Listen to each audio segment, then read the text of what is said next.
ब्रह्मांड को फोड़ कर निकला, तब वह अपने रहने का स्थान ढूंढने लगा और स्थान की इच्छा से उस शुद्ध संकल्प पुरुष ने अत्यंत पवित्र जल की सृष्टि की। अब देखिए,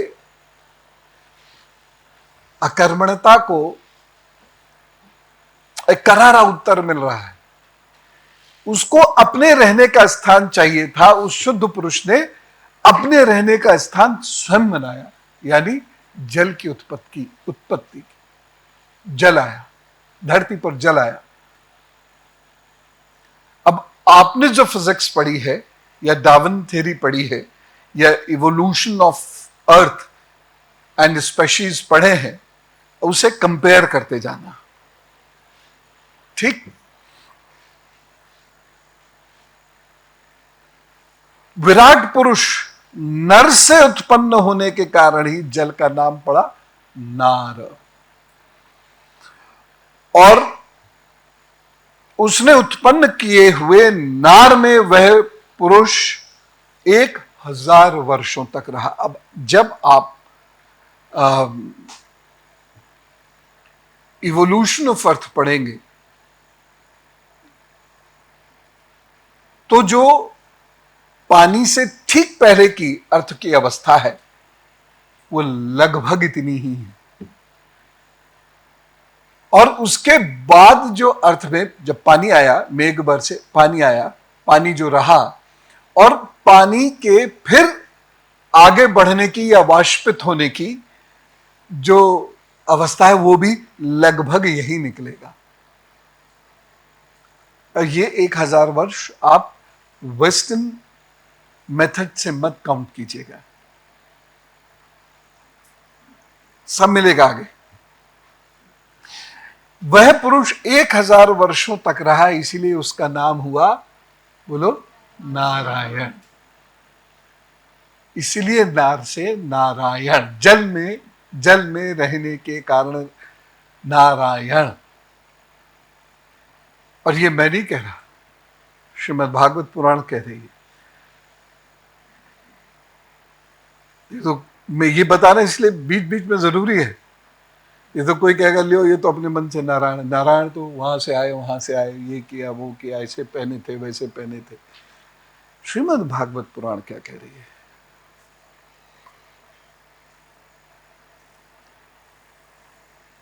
उस नारायण भगवान की कृपा से ही द्रव्य, कर्म, काल, स्वभाव और जीव आदि की सत्ता है। उनकी उपेक्षा कर देने पर किसी और का अस्तित्व नहीं रहता।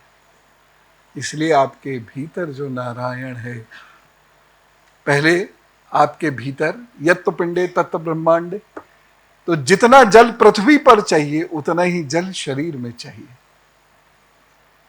Percentage wise.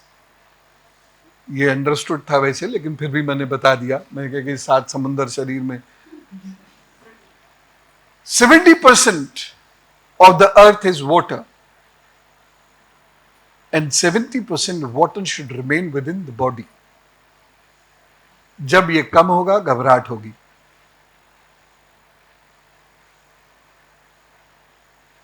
ठीक है,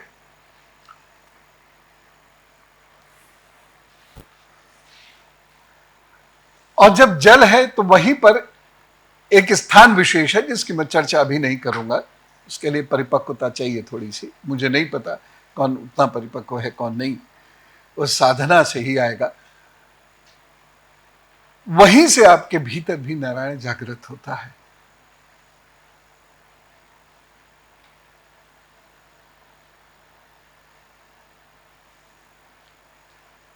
बहुत पहले का एक किस्सा सुना रहा हूं।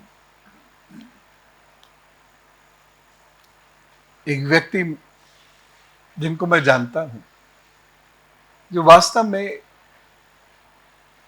बड़े आध्यात्मिक व्यक्ति हैं, युवावस्था में विवाह उनका हो गया था और संतान भी थी। उम्र में मेरे से काफी बड़े थे। तो उन्होंने मुझसे एक बार कहा कि मैं वैराग्य में जाना चाहता हूं। तो मुझे थोड़ा बहुत आता है, उसके अनुसार मैंने कहा कि मानसिक वैराग्य की शारीरिक वैराग्य, उनकी वह समझ में नहीं आया। आप लोगों की समझ में आया? शारीरिक वैराग्य का क्या अर्थ है? बोल बेटे। एकांत में, अकेले नहीं, एकांत में। अकेलापन नेगेटिव है, एकांत पॉजिटिव है। और दूसरा है मानसिक वैराग्य, इसका क्या अर्थ है?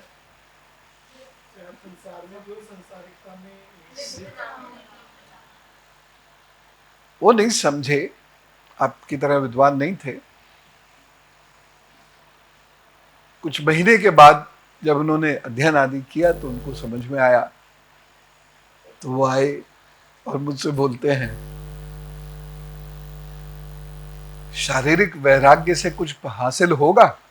मैंने कहा हाँ, पेट ठीक हो जाएगा, इससे ज्यादा नहीं होगा। तो उन्होंने कहा मैं मानसिक वैराग्य प्राप्त करना चाहता हूं। कैसे करेंगे?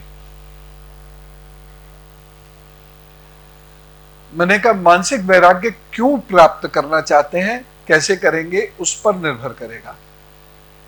उन्होंने कहा कि मैं पूर्ण रूप से ईश्वर में स्थित होना चाहता हूं।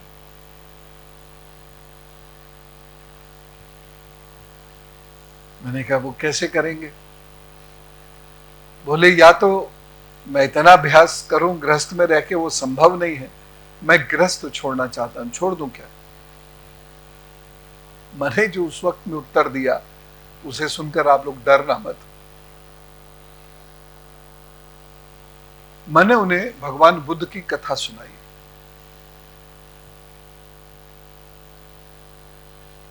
शायद आपको इसका उत्तर मिल गया हो। तो उन्होंने कहा कि मेरे ऊपर 5 लोग निर्भर करते हैं, इनका क्या होगा? मैंने उनसे कहा 5 लाख का सोचो, 5 नाराज भी हो जाएंगे तो क्या फर्क पड़ेगा?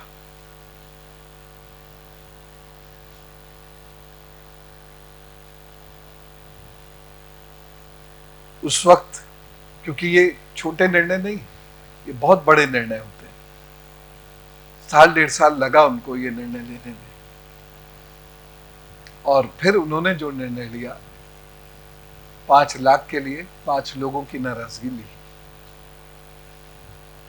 और आज वह मुझे नाम लेना ठीक नहीं लग रहा उनका, लेकिन आज वह जिस स्थिति में है, लाखों लोगों का कल्याण वह कर चुके होंगे, ऐसा मुझे लगता है।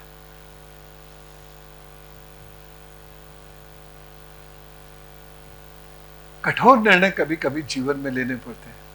श्री कृष्ण युद्ध नहीं करना चाहते थे, बहुत मजबूरी में यह निर्णय लेना पड़ा। ये गलत लोग आपको बताते हैं कि श्री कृष्ण युद्ध चाहते थे, ना। श्री कृष्ण ने शांति के बहुत प्रयत्न किए थे, युद्ध करना पड़ा। और कब करना पड़ा? जब दुर्योधन ने उन्हें ही बांधने का प्रयास किया। श्री कृष्ण तैयार थे तो बच निकले, और तब उन्होंने कहा कि असंभव है, यहां शांति संभव नहीं है,